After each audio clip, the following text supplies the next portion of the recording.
Le 20 septembre 2018, j'ai rendu public en ville de Butembo mon programme sociopolitique sous la thématique « La santé d'abord, car mutu ni afya ».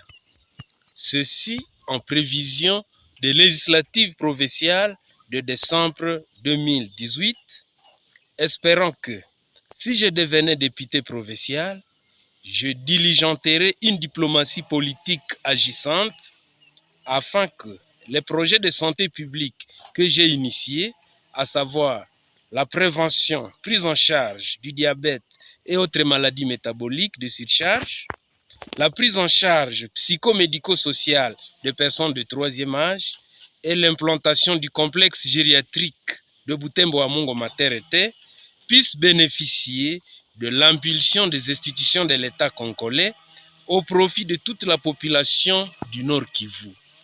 Mais hélas, ce 20 septembre 2021, c'est donc le 3e anniversaire du programme sociopolitique La santé d'abord, car mutu ni afya. Aujourd'hui, j'affirme sans me tromper que ce programme sociopolitique reste d'actualité. Malgré le fiasco que j'ai connu aux élections d'avril 2019, je me fais tout de même le devoir de restituer ce jour les activités de santé et développement communautaire que je viens de réaliser de mai 2019 à nos jours. 1. Les travaux de construction du premier pavillon de l'hôpital gériatrique de Butembo Amungo Mater-Ete, à savoir l'élévation des murs en briques de l'étage, le montage de la toiture, la fixation des encadrements en bois des portes et fenêtres de l'étage, la fixation des portes et fenêtres métalliques du rez-de-chaussée et la fixation des cadres du plafond de l'étage. 2.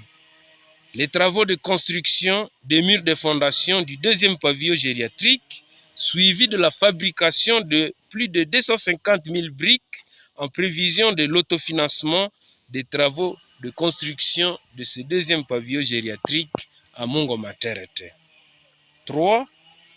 L'accroissement du site destiné à l'encadrement et prise en charge des personnes âgées à Mungo Mater-Ete par l'achat d'autres parcelles, ceci en prévision du projet d'implantation de l'Institut facultaire de gérontologie et du Centre d'études et de recherche en gérontologie, structure complémentaire à l'hôpital gériatrique de Butembo, en vue de la prise en charge optimale et holistique des personnes âgées.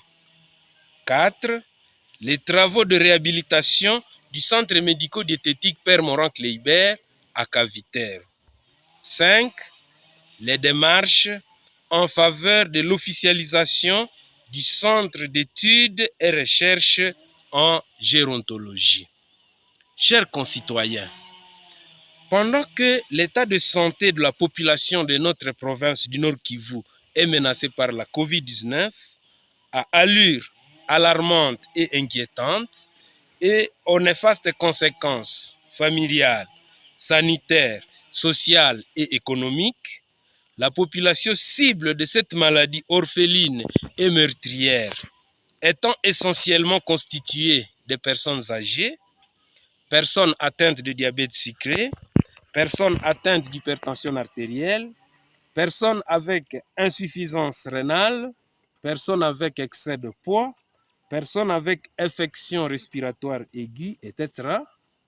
Aujourd'hui, j'invite mes concitoyens congolais en général et en particulier les bibolaises et bibolais à lire entre les lignes le programme sociopolitique La santé d'abord, car mutu ni afya, et d'y adhérer massivement, car le développement endogène et durable de toute population est absolument tributaire de la bonne santé physique, psychique et sociale. Aussi, je saisis cette opportunité pour informer solennellement l'opinion tant locale que nationale que le programme sociopolitique La santé d'abord, car mutu ni afya, m'incite à travailler davantage, non pas pour un quelconque électorat, mais plutôt pour les générations futures à travers l'implantation et la matérialisation progressive des projets durables et de gérontologie avec comme finalité l'amélioration des conditions de vie socio-sanitaire de la population, ceci au profit de la longévité humaine.